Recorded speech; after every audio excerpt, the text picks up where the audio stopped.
नमस्कार दोस्तों, स्वागत है आपका अपने YouTube चैनल बीडीपी इन्वेस्टमेंट में। आज के वीडियो में हम बात करने वाले हैं जुबिलेंट फूडवर्क्स लिमिटेड के ऊपर दोस्तों, जिसका एनएसई का कोड है JUBLFWD। ये स्टॉक के ऊपर डिस्कस करने के दोस्तों दो बड़े रीजन हैं।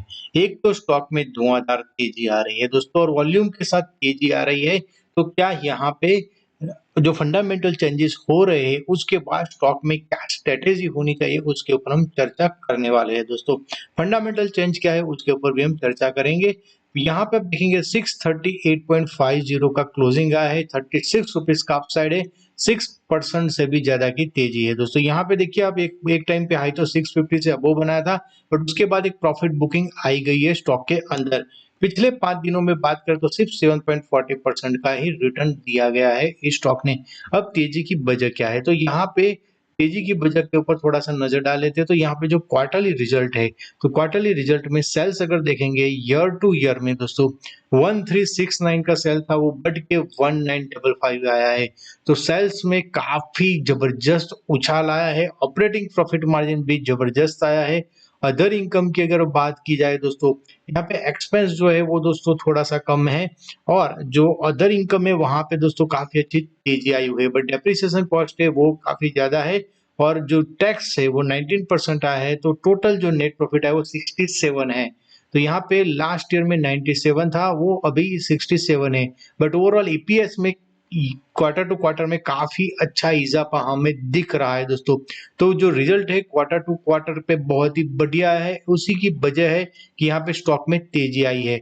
अगर पिछले एक मंथ की बात करें तो 3% का रिटर्न दिया है स्टॉक ने, 6 मंथ के अंदर 35% का रिटर्न है, और एक साल के अंदर दोस्तों 26% का रिटर्न है। 5 साल के अंदर 96% का रिटर्न दिया स्टॉक ने, और over the longer period of time 2664% का रिटर्न दिया हुआ है ये स्टॉक ने। फंडामेंटल के ऊपर नजर डालते हैं दोस्तों, तो मार्केट कैप 41,950 करोड़ का है, और स्टॉक का पी 172 है दोस्तों। New generation next generation business है दोस्तों। कंपनी जो है डोमिनोज पिज्जा और डंकिंस डोनट्स के 2 डिफरेंट मार्केट सेगमेंट है जहां पे काम करती है दोस्तों, और फूड सेगमेंट में एक अच्छा नाम है दोस्तों इस कंपनी का। बुक वैल्यू 33.1 है। डिविडेंड यील्ड की बात करें तो 0.19% है। कंपनी का जो 52 वीक हाई है वो 715 है, और लो है वो 421 है।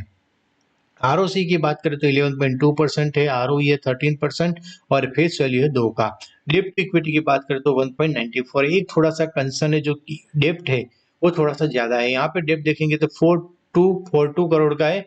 यहाँ पे डेप्ट जो है दोस्तों थोड़ा सा ज्यादा है, बट दोस्तों कंपनी जो है नए स्टोर ओपन करती रहती है, तो उसकी वजह से थोड़ा सा कैपिटल इन्वेस्टमेंट रहता है, और उसी की वजह से ये स्टॉक जो है दोस्तों वहां पे थोड़ा सा प्रेशर और डेप्ट रहता ही है।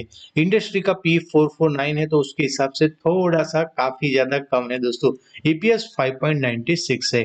अगर पीयर्स कंपैरिजन में नजर डालेंगे तो दिव्यानी इंटरनेशनल का पी 1376 है, जुबिलेंट फूड का पी 171.99 है, वेस्टलाइट डेवलपमेंट का पी है 539, सिफार फूड का पी है 451, कॉफी डे एंटरप्राइज का 5.24 है। तो आप देखेंगे तो ओवरऑल दोस्तों पी वैल्यूएशन ये स्टॉक में ज्यादा है, क्योंकि दोस्तों ये जो सेक्टर है वो पूरा आगे जाके काफी ग्रोथ हो सकता है, उस उम्मीद में ही ये जो सारे स्टॉक के पी बहुत ज्यादा है।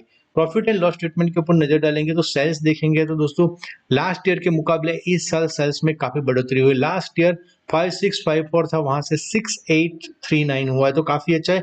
ऑपरेटिंग प्रॉफिट मार्जिन भी दोस्तों कंपनी ने मेंटेन किया है 20% का, और जो नेट प्रॉफिट की बात करें तो वो सेम टू सेम आया है दोस्तों, क्योंकि अदर इनकम जो है वो भी ठीक है दोस्तों, बट इंटरेस्ट कॉस्ट जो वो बहुत ज्यादा है दोस्तों। एक बार इंटरेस्ट कॉस्ट के ऊपर दोस्तों कंपनी अपना होल्ड कर लेगी तो ये नेट प्रॉफिट काफी आगे बढ़ सकता है, और उसकी वजह से ईपीएस में सुधार होगा, तो आगे जाके कंपनी में बहुत ही ज्यादा फंडामेंटल चेंज हो सकता है। अगर बात करें शेयर होल्डिंग पैटर्न की, तो यहाँ पे बहुत ही इंटरेस्टिंग बात है दोस्तों। प्रमोटर के पास होल्डिंग है 41.94% का होल्डिंग, एफआईआई के पास अगर देखेंगे तो 21.01% है। लास्ट क्वार्टर में एफआईआई ने अपना होल्डिंग बढ़ाया है, डीआईआई ने लास्ट क्वार्टर में अपना होल्डिंग काफी बढ़ाया है। अगर बात करें दिसंबर 2023 से, तो 21.94% का डीआई का होल्डिंग था, वो बढ़ के 25.86 हुआ, फिर 29.69 हुआ, अब 30% हो चुका है। तो डीआई काफ़ी म्यूचुअल फंड जो है बहुत बाय कर रहा है दोस्तों यहाँ पे, और पब्लिक के पास होल्डिंग है 6.32% का ही होल्डिंग है, एंड अदर्स के पास 0.35% का होल्डिंग है। अगर यहाँ पे बात करें चार्ट के ऊपर, तो यहाँ पे आप देखेंगे कि जो चार्ट है हमने डेली चार्ट के ऊपर सेट किया हुआ है, और यहाँ पे आप देखेंगे सबसे बड़ा कि वॉल्यूम बहुत ही ज़्यादा है दोस्तों, वॉल्यूम गजब का वॉल्यूम दिया है स्टॉक ने, और स्विंग लो से लेके स्विंग हाई का जो अटैचमेंट है, फिबोनाची रिट्रेसमेंट आ रहा है, वो जो देखिए तो दोस्तों 38.2% का 600 के आसपास आ रहा है, और 23.6% का रिट्रेसमेंट 643 का आ रहा है। यहाँ पे आप देखेंगे कि यहाँ से गया और फिर वहां से नीचे आ गया दोस्तों, स्टॉक में प्रेशर ज्यादा बना, और उसी की वजह से दोस्तों स्टॉक में प्रॉफिट बुकिंग पे आई। अगर इसको 15 मिनट के चार्ट के ऊपर देखने की कोशिश करते हैं, तो हमें थोड़ा और अंदाजा आएगा कि 15 मिनट के चार्ट के ऊपर क्या निकल के आता है दोस्तों। ये हम 15 मिनट के चार्ट के ऊपर आ चुके हैं। तो यहाँ पे आप देखेंगे दोस्तों, जैसे ही ऊपर यहाँ पे गया है 650 के अबव, सीधा सेलिंग प्रेशर बनना स्टार्ट हो गया है। उसके बाद बेच बनाया, फिर बाउंस बैक हुआ, फिर नीचे आया, और अगर आप बोल सकते हैं तो दोस्तों बहुत ही ज्यादा नीचे की एक सपोर्ट लेवल पे रुका हुआ है दोस्तों स्टॉक। तो यहाँ पे आप देखेंगे कि दोस्तों ये जो लेवल है 650 का, वो नेक एंड ब्रेक लेवल है। एक बार उसके ऊपर टिकता है तो हमें आगे के लेवल दिखने को मिल सकते हैं, क्योंकि यहाँ पे ऊपर थोड़ा वॉल्यूम के साथ आया था, यहाँ पे आप देखेंगे वॉल्यूम भी है, तो एक यहाँ पे प्रेशर बन सकता है स्ट्रेटेजिकली। अगर एक बार वो लेवल को क्रॉस हो जाता है तो हमें नए लेवल देखने को मिल सकते हैं। अगर ये जो लो बना है दोस्तों, आज का जो लो था वो अगर तोड़ दिया जाता है, तो फिर नीचे के लेवल भी खुल जाएंगे। तो ये अपनी ट्रेडिंग स्ट्रेटेजी है कि जो दोस्तों सपोर्ट लेवल है वहां पे काफी अच्छा कारोबार चल रहा है, बट ये कंपनी जो है दोस्तों आने वाले टाइम में अगर क्वार्टरली पर रिजल्ट जो है वो काफी अच्छे निकल के आते हैं, तो यहाँ पे काफी अच्छी लॉन्ग टर्म निवेश के लिए आप प्लान कर सकते हो, अगर आपके फाइनेंशियल एडवाइजर इसकी अनुमति देते हैं तो। ये जो स्टॉक हमने डिस्कस किया है वो एजुकेशनल पर्पस के लिए ही किया गया है दोस्तों, और अगर आपको भी कोई स्टॉक में क्वेरी हो तो आप हमें कमेंट करके जरूर से बता सकते हैं। इस वीडियो को एजुकेशनल पर्पस के लिए बनाया है। मिलते हैं नेक्स्ट वीडियो में। धन्यवाद दोस्तों, थैंक यू वेरी मच।